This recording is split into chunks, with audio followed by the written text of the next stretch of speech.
Bismillahirrahmanirrahim. Assalamualaikum warahmatullahi wabarakatuh. Anak-anakku semua, baiklah untuk materi hari ini ya kita ke bab baru yaitu tentang periodisasi sejarah Islam atau sejarah peradaban Islam ya. Baiklah, tolong disimak materi yang sedang Ibu jelaskan. Di kalangan ahli sejarah, terdapat perbedaan tentang kapan dimulainya sejarah Islam yang telah berusia lebih dari 14 abad ini. Di satu pihak menyatakan bahwa sejarah Islam Muslim dimulai sejak Nabi Muhammad SAW diangkat sebagai Rasul dan berada di Mekah atau 13 tahun sebelum hijrah ke Madinah. Namun, di lain pihak menyatakan bahwa sejarah Islam itu dimulai sejak lahirnya negara Madinah yang dipimpin oleh Nabi Muhammad SAW atau tepatnya setelah Nabi Muhammad SAW berhijrah ke Madinah yang sebelumnya bernama Yathrib. Ya, sebelum Madinah itu kan nama awalnya itu adalah Yathrib.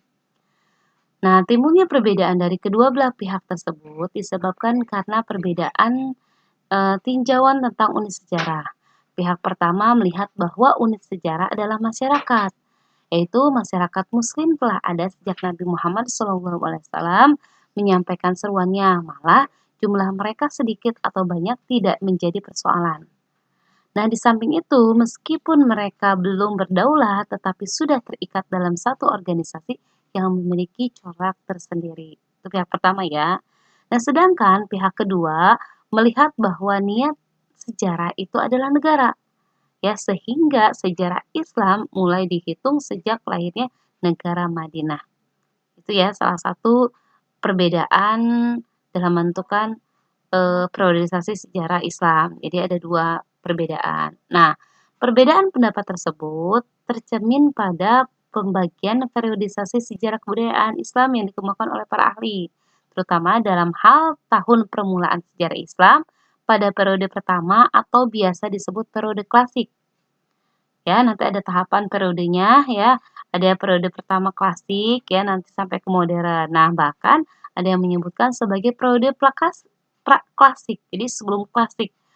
Untuk apa? Guna mengisi babakan sejarah Islam yang belum disebutkan secara tegas dalam periode klasik tersebut. Namun yang ini akan Ibu bahas ini adalah pada periode klasik, pertengahan, dan modern aja ya. Oke. Selanjutnya, perjalanan sejarah Islam ke dalam 3 bagian besar beserta ciri-ciri sebagai berikut ya. Jadi dibagi menjadi 3. 1 periode klasik, 2 periode pertengahan, 3 periode modern.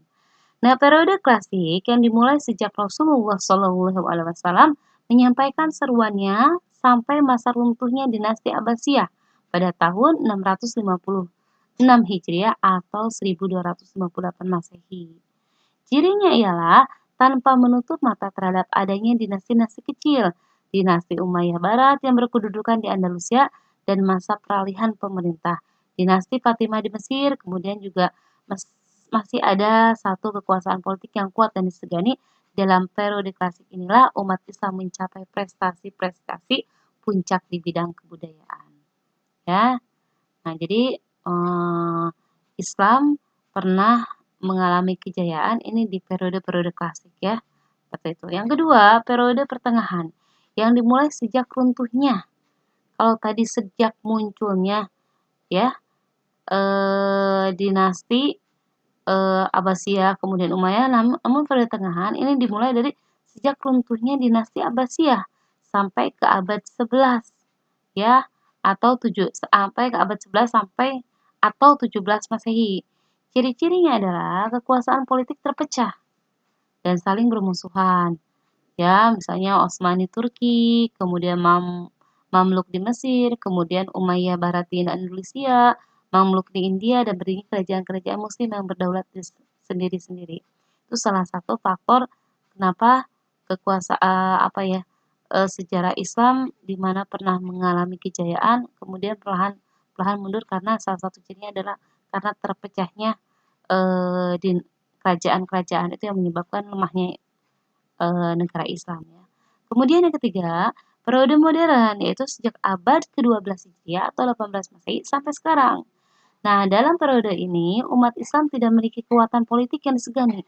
Tidak seperti di periode klasik ya. Dinasti Turki Utsmani yang pernah menggedor dulu pintu Wina sudah mendapatkan julukan The Sick Man of Eropa.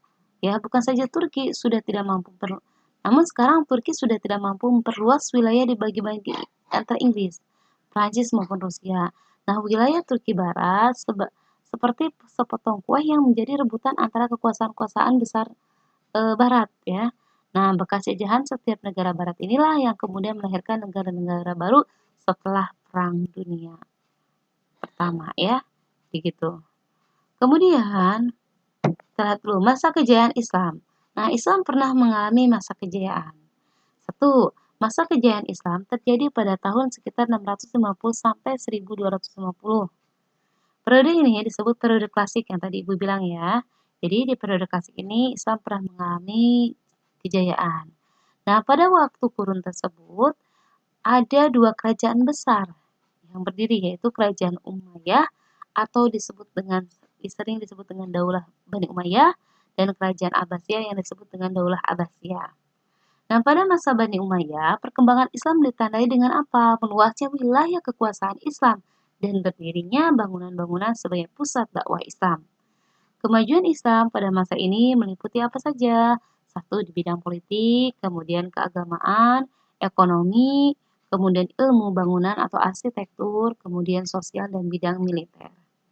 Yang ketiga, sementara perkembangan Islam pada Bani Abbasiyah ditandai dengan pesatnya perkembangan ilmu pengetahuan. Kemajuan Islam pada masa ini meliputi bidang ilmu pengetahuan, ekonomi, dan ilmu bangunan atau arsitektur, kemudian sosial dan juga bidang militer.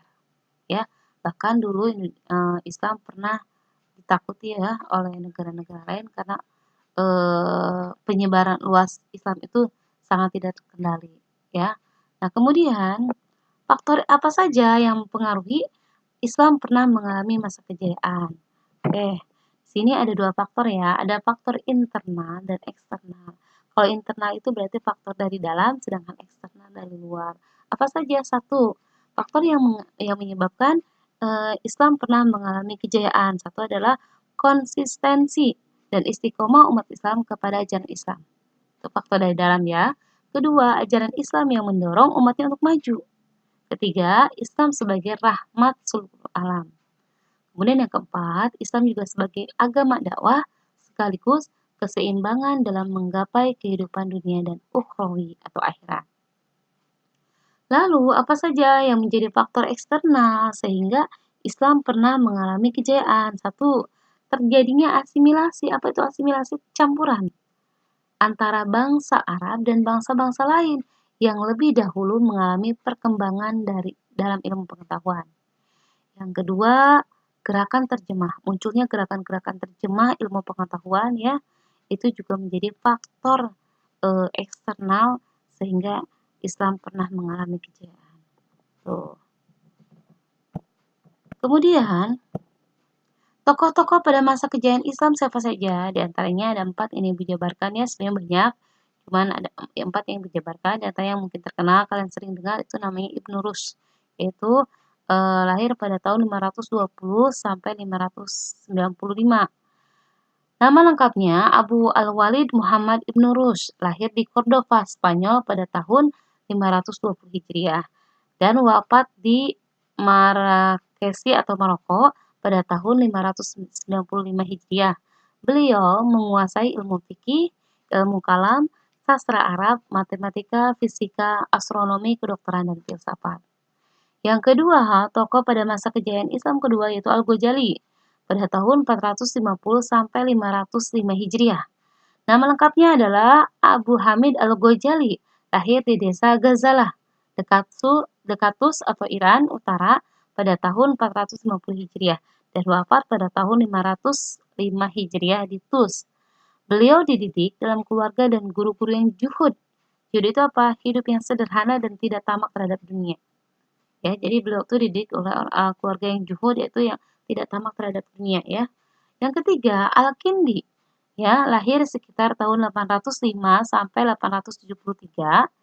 Nama lengkapnya yaitu Yakub bin Ishaq Al-Kindi, lahir di Kufah pada tahun 805 Masehi dan wafat di Baghdad pada tahun 873 Masehi.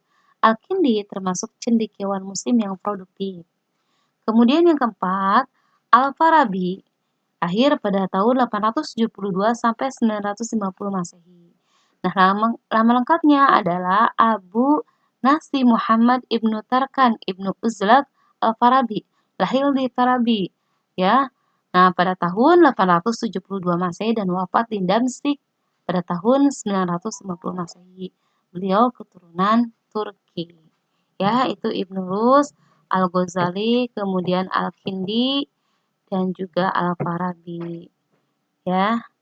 Nah, tadi yang sudah Ibu salah satu sebutkan itu kan di sini Ibnu Rus sudah ya. Nah, ini adalah tokoh-tokoh masa kejayaan yang tadi Ibu sedikit berikan biografinya, yaitu Al-Ghazali, Ibnu Rus, kemudian Al-Kindi dan Al-Farabi. Nah, di sini ada satu lagi yang belum, Ibnu Sina ya, tokoh muslim Ibnu Sina. Tadi yang Ibu jabarkan adalah biografinya Ibnu Rus, kemudian Al-Ghazali, kemudian Al-Kindi dan Al-Farabi, betul ya? Al-Kindi dan Al-Farabi, sudah. Yang kelima adalah Ibnu Sina. Nah, sebagaimana disebutkan di atas, banyak sekali tokoh-tokoh Islam yang memiliki keahlian dalam berbagai bidang ilmu. Di sini akan dijelaskan beberapa biografi. Tadi biografi sudah Ibu jelaskan ya, 4 diantaranya. Nah, tugasnya adalah silakan kalian tulis biografi dari Ibnu Sina, ya. Kalau yang tadi Ibu jelaskan mungkin ini terlalu singkat, silakan kalian cari lagi biografinya yang lebih lengkap. Ya, kemudian beliau menguasai di ilmu apa saja, kemudian boleh dari keturunannya atau nasabnya atau misalnya eh, cerita kehidupannya atau biografinya lebih lengkap lah ya tentang Ibnu Sina. Silakan kalian tulis di buku seperti biasa dan difotokan atau di-share ke dalam kolom komentar. Jangan lupa sertakan nama. Nanti kita lanjut lagi di sambungan dari bab ini ya, karena ini belum semuanya. Jadi nanti minggu depan insya Allah masih di bab yang sama, tapi lebih luas lagi ya. Cukup sekian anak-anak. Billahi taufiq wal hidayah. Assalamualaikum warahmatullahi wabarakatuh.